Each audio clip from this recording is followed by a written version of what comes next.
Howdy everyone, Polche here with an Age of Magic video, and today's video I wanted to base on an evaluation of the two new champions that were released in patch 1.7. So that includes Muradin and Azhari, and I'll get straight into it. We'll go over their moveset, what they can do, and what situations they might be good in. So first up we have Muradin.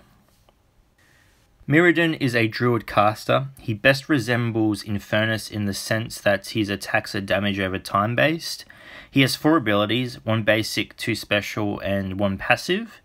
And his basic attack is Lightning Bolt, so it's Thunder Strike, triggers the caster class mark. So nothing special there. His first special ability is Thunder Strike, damages all enemies dealing additional damage for 2 turns. So that's where Infernus is, he damage over time. Cooldown 4, decreases the target speed by 30% for 2 turns if the target has the Druid class mark. So when Druids come out, I can see Muradin becoming more effective, but as of now, he's not super great in battle. Thunder Fury damages all enemies with a 30% chance to force them to skip their turn with a 7-turn cooldown. So if you had Rock and this guy, you'd pick Rock. That cooldown is ridiculous. You might get the attack once off in a battle. His passive is Storm Vengeance, and any enemy hitting Muradin with a range attack is struck by lightning. So again, it's just a bonus damage in the battle, nothing super important. Overall, he's a lightning version of Infernus with a bit of rock mixed into him. He has that full team stun, but the chance of stunning the team is less than Rock's ability to stun a team. And personally, I think it's easier to get Rock than it is to get this guy, as he's only available in the clan market and the gold market. So if I had to choose between Rock and this guy, I would pick Rock until the Druid faction is released a bit more and you can get that mark out, because I feel like that slow might be very effective within battle. So I try to use Muradin in battle here. He's not as effective as I'd like him to be simply because I haven't maxed him out. It's just too much effort for me right now to max him out, but I do get his abilities off. I did max out his abilities just so I could show everyone what the cooldowns were, what the damages were, and what the marks were that could be triggered and applied. So here we are using his Thunder Fury ability. Damages all enemies, has a 30% chance of stunning. So we'll use that. I get 1 stun off. So there you go. It averages 1 or 2 stuns per turn. If you get any more, that's just good luck. Any less, that's just bad luck. That's just how this character goes. Like I said, he's just a less effective version of Rock in the stun department. His other ability is the Infernus part of him. He applies a dot for 2 turns, deals moderate damage. However, in this meta, dots aren't really going to win you a battle. At later levels, at higher levels, when the HP levels of champions increase, dots are insignificant. Healers can take care of dots, no issue. The only character in the game that does a lot of damage with a dot at the moment is Raspit, just because his damage is a percentage, not base.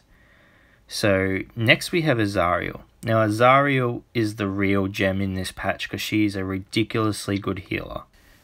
She's the healer of the Dark Elves. Her Staff Strike is her basic ability. A Staff Strike that heals Azhari for 180% of the damage dealt. It also has a 0% chance of causing a dot for 1 turn.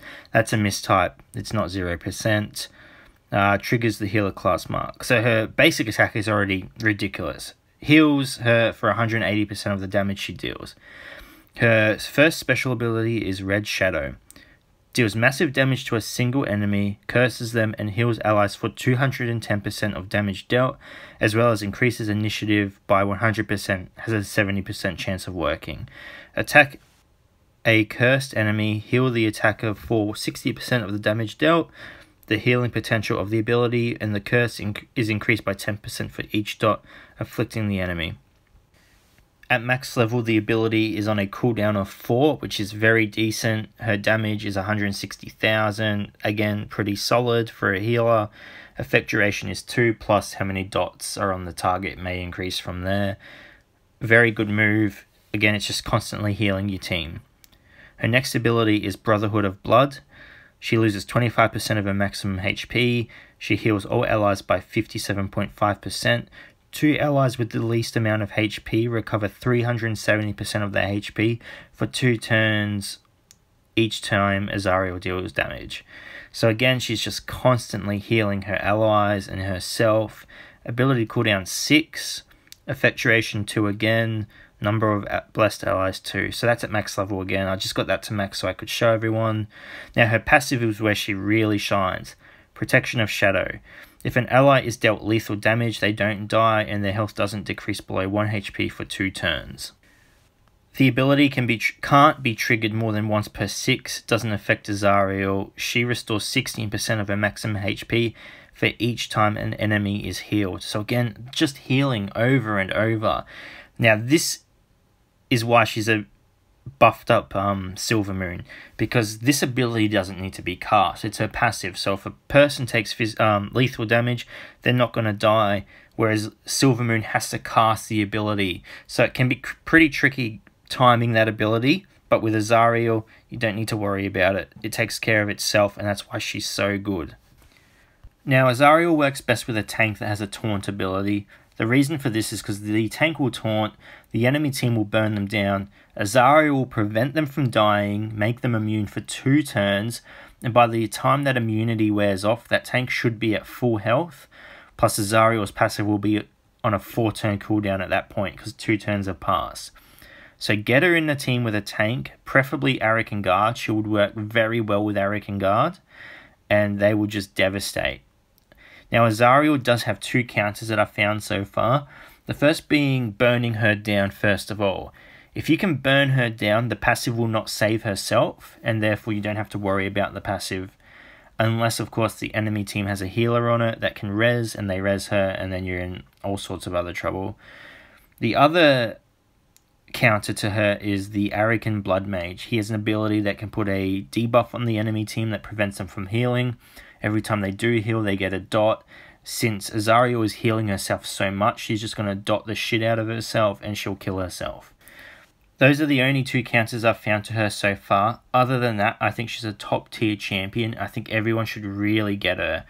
She'll become much stronger when the Dark Elves are released as well, due to marks and buffs and whatnot. But apart from that, she's a buffed up Silver Moon. I think Silver Moon is no longer part of the meta. I think she's taken her spot and just increase the expectations of healer tenfold, because what she can do is amazing on a team, and until you see a max level 1 in action, you've got to witness it to really see how potent she can be.